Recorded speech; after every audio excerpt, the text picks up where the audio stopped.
Shalom, jemaat yang terkasih dalam Tuhan, selamat pagi.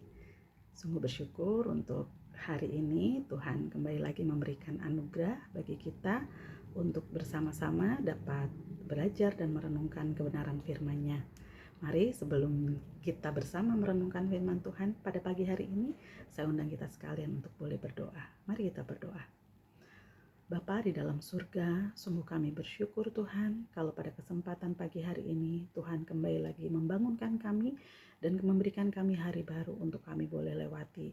Tuhan, sebelum kami memulai lebih jauh akan seluruh aktivitas kami rindu kami boleh disapa Tuhan melalui kebenaran firman-Mu. Kiranya Engkau yang akan menolong kami supaya kami di dalam merenungkan firman-Mu boleh sungguh kami memperoleh akan berkat Tuhan, didikan Tuhan buat kami. Terima kasih Tuhan, di dalam nama Tuhan kami Yesus Kristus kami bersyukur, kami berdoa. Amin. Nah, jemaat yang terkasih dalam Tuhan, di dalam internet ya, saya menemukan ada satu pemandangan yang menggambarkan tentang anak-anak sekolah yang sedang meniti jembatan. Dan bukan jembatan biasa, tetapi salah satu jembatan yang kondisinya sudah begitu rusak dan tertinggal hanya tali-talinya saja. Nah, hal ini terjadi di salah satu di daerah di Sulawesi Barat begitu ya. Dan rupanya jembatan tersebut rusak karena waktu itu arus sungai di tempat itu begitu tinggi dan membuat papan-papannya lepas sehingga orang-orang yang ingin menyeberang dari satu sisi ke sisi yang lainnya, mereka harus dengan susah payah berpegangan, meniti, dan tentunya hal ini sangat beresiko. Namun bagi beberapa orang di tempat itu, hal itu menjadi sesuatu yang mereka tetap lakukan dan pilihan yang harus tetap mereka ambil karena itu adalah satu-satunya akses untuk mereka dapat pergi ke tempat lain atau ke desa yang lainnya. Dan puji Tuhan ini hanya foto 3 tahun yang lalu dan hal ini pasti kemungkinan besar bahwa pemerintah sudah memperbaikinya. Nah, jemaat yang terkasih dalam Tuhan, pada pagi hari ini kita akan merenungkan satu tema yaitu menjadi jembatan bukan tembok. Dan saya ajak kita sekalian untuk membuka dari Efesus 2 ayatnya yang ke-14. Efesus 2 ayatnya yang ke-14 di sana firman Tuhan berkata, "Karena dialah damai sejahtera kita yang telah mempersatukan kedua pihak dan yang telah merubuhkan tembok pemisah yaitu perseteruan." Nah, jemaat yang kasih Tuhan, Nats hari ini menjelaskan kepada kita ya bahwa Yesuslah satu-satunya pribadi yang dapat mendamaikan manusia dengan Bapa. Melalui kematian dan kebangkitannya, Ia telah menghapuskan kutuk dosa dan permusuhan yang memisahkan kita dengan Bapa. Bukan hanya mendamaikan kita dengan Bapa, tetapi Yesus juga merobohkan segala sesuatu yang menjadi tembok pemisah antara manusia yang satu dengan yang lainnya, yaitu segala bentuk perbedaan yang muncul pada waktu itu ya, adanya kelompok Yahudi, kelompok Yunani, kemudian itu berdasarkan asal usul, kemudian pada waktu itu juga ada pembedaan status sosial antara hamba dan orang merdeka. Kemudian juga ada pembedaan yang muncul antara laki-laki dan perempuan dan lain sebagainya. Nah, sebelum Kristus datang, terdapat pemisahan yang tajam antara orang Yahudi dan non-Yahudi. Dan hukum Taurat menjadi sesuatu yang sulit ditembus, bahkan terkadang bisa menciptakan rasa superioritas bagi kalangan orang Yahudi dan sebaliknya menciptakan rasa terasing bagi orang-orang non-Yahudi pada masa itu. Maka kedatangan Yesus Kristus yang membawa kabar baik tentang keselamatan yang terbuka bagi semua orang, baik Yahudi, baik non-Yahudi, dan dari strata sosial apapun, menjadi kabar yang dinantikan, yang memberi angin segar dan yang merobohkan tembok-tembok pemisah yang sudah ada. Nah, pengorbanan Kristus di kayu salib adalah yang diperuntukkan bagi semua orang menjadi jembatan yang menghubungkan semua perbedaan pada waktu itu. Kristus menjadikan semuanya itu satu di dalam Dia. Nah, maka pada pagi hari ini apa yang kita mau pelajari bersama-sama? Yang pertama adalah kita mau menyatu meski berbeda. Kita dipanggil oleh Tuhan untuk hidup di dalam persatuan dengan semua orang percaya, terlepas dari semua perbedaan-perbedaan yang ada. Perbedaan di dalam komunitas orang percaya adalah sesuatu yang tidak mungkin dihilangkan, karena perbedaan itu akan selamanya dan selalu akan ada. Dan di dalam bagian ini kita sebagai orang-orang yang sudah disatukan, diperdamaikan oleh Kristus, bukan hanya kepada Allah Bapa, tetapi juga kepada bagaimana kita berelasi kepada manusia di sekitar kita. Maka dalam bagian ini kita pun bersama-sama belajar untuk menerima setiap perbedaan-perbedaan yang ada sebagai sebuah keunikan, sebagai sebuah hal yang memperkaya kehidupan kita. Nah, kalau Kristus saja sudah merobohkan perbedaan-perbedaan itu dan menyatukan di dalam dirinya, maka bagaimana kita, tidak mungkin kita akan membangunnya kembali, bukan? Nah, yang kedua, kita juga mau belajar dalam bagian ini, yaitu untuk menerima semua orang, apapun latar belakang mereka.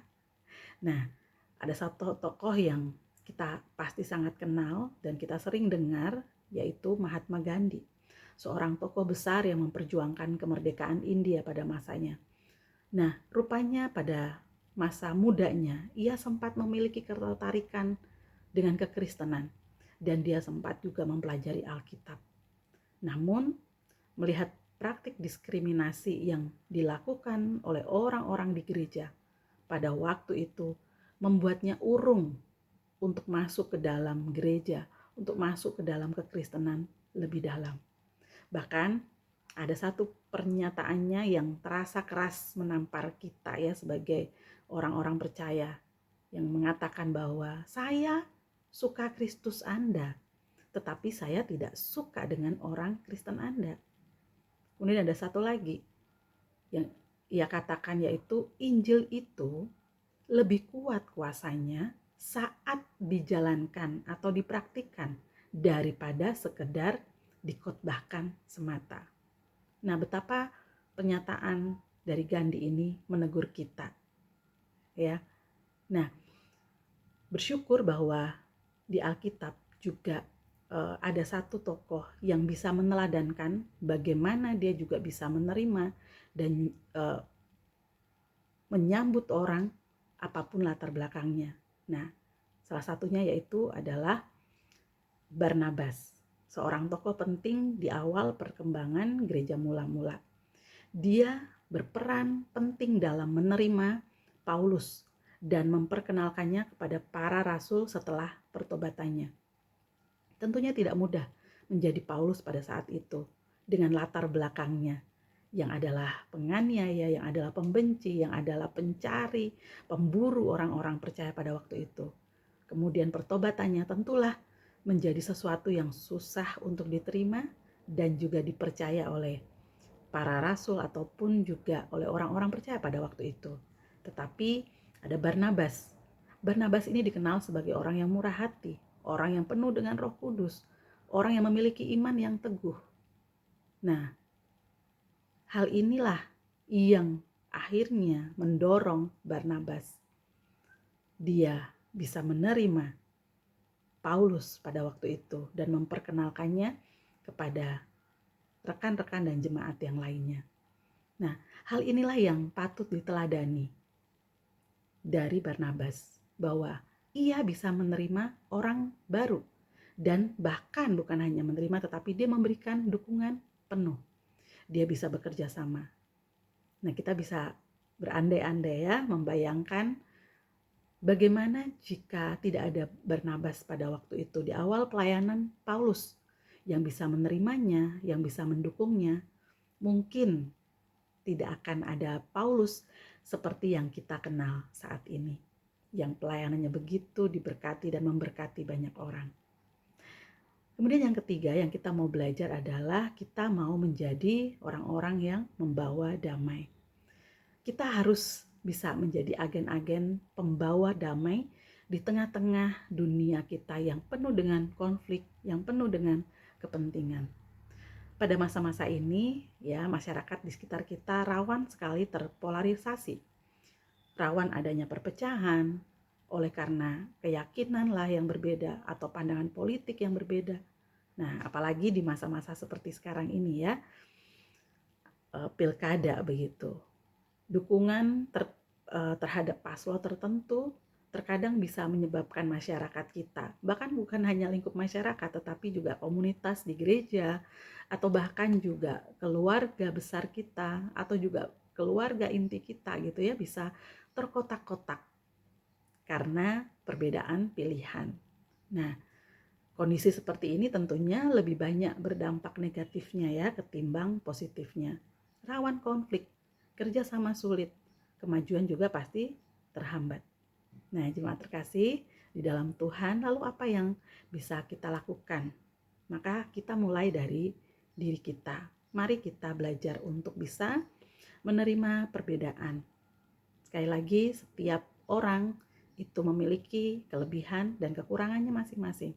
Dan masing-masing memiliki keunikan yang Tuhan berikan kepada mereka. Oleh karena itu, mari kita belajar menerima setiap keunikan-keunikan yang ada di diri setiap orang yang ada di sekitar kita. Kemudian kita juga mau belajar, yang kedua adalah mengupayakan komunikasi yang efektif. Kita mau belajar untuk menjadi orang-orang yang bisa mendengar dengan empati. Kemudian kita juga bisa belajar peduli. Kita bisa belajar untuk juga menyampaikan pesan kita kepada orang lain juga dengan jelas. Nah, tentunya hal ini menjadi sesuatu yang sepertinya mudah untuk dilakukan, tetapi juga ternyata tidak mudah juga, begitu ya. Maka dalam bagian ini kita perlu terus untuk belajar melakukannya dan tekun di dalam hidup kita. Kemudian yang ketiga, kita juga mau belajar ya untuk mempraktekkan pengampunan. Pengampunan, kita mau belajar untuk membebaskan diri dari dendam dan kebencian, dari kungkungan atau pengalaman-pengalaman buruk masa lalu yang mungkin masih membayangi hidup kita, sehingga akhirnya kita juga menjadi tidak bisa berkembang, tidak bisa maju, atau bahkan bisa melihat orang lain dengan kacamatanya Tuhan, dengan lebih positif, dengan lebih baik.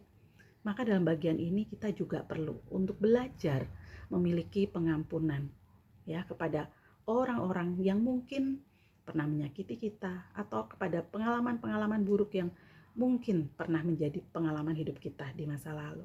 Kemudian yang keempat, kita mau belajar untuk mencari solusi gitu ya di dalam setiap persoalan, di dalam setiap permasalahan. Kita tidak memperbesar persoalan itu, memperlebar persoalan itu, tetapi kita membudayakan untuk mencari solusi terhadap permasalahan, mencari jalan keluar terhadap masalah tersebut, begitu ya. Nah, maka tentunya di dalam bagian ini akan ada tantangan-tantangan juga yang kita hadapi.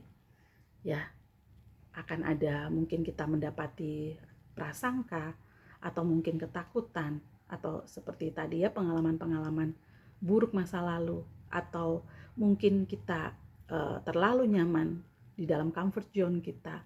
Maka dalam bagian ini untuk menjadi jembatan, mempersatukan seperti yang Kristus juga kehendaki, dan menjadi panggilan kita saat kita berada di dalam Kristus. Maka dalam bagian ini hal yang perlu kita lakukan adalah mari kita bereskan terlebih dahulu diri kita di hadapan Kristus. Nah, tentunya kalau kita ingin memberitakan tentang Kristus. Kalau kita ingin orang-orang mengenal Kristus, maka tidak ada jalan lain, kita harus menggunakan caranya Kristus. Nah, di dalam Yohanes 13 ayat 34 sampai 35, di sana Tuhan Yesus sendiri mengatakan, "Aku memberikan perintah baru kepada kamu, yaitu supaya kamu saling mengasihi. Kamu, demikian pula kamu harus saling mengasihi.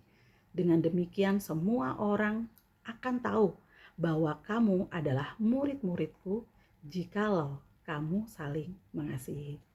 Maka di dalam bagian ini, bahasa dan juga pesan yang Tuhan Yesus ajarkan dan sampaikan bagi kita jelas bahwa ketika kita ingin orang lain, orang-orang di sekitar kita melihat Kristus dalam diri kita dan mereka mau menjadi percaya kepada Dia, maka kita harus belajar juga untuk mengasihi seperti Kristus mengasihi kita.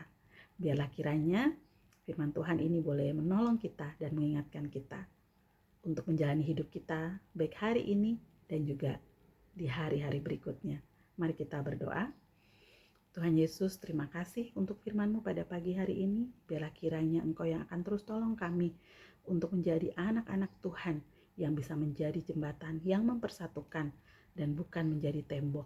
Tuhan tolong biarlah kiranya Kristus yang sudah terlebih dahulu mengasihi kami, dan biarlah kiranya dengan kuasa kematian dan kebangkitan Kristus itu kami boleh mengalahkan segala keegoan kami, dan kami boleh muncul menjadi anak-anak Tuhan juga yang boleh meneladani Kristus di dalam hidup kami. Biar kiranya Tuhan tolong juga untuk segala hal yang akan kami lakukan pada hari ini. Biarlah kiranya juga Engkau yang memberkati supaya semua yang kami lakukan juga pada akhirnya boleh mempermuliakan-Mu ya Tuhan. Terima kasih Tuhan, di dalam nama Tuhan kami Yesus Kristus kami bersyukur, kami berdoa. Amin. Baik, sampai di sini renungan hari ini. Kiranya kita semua senantiasa diberkati Tuhan. Amin.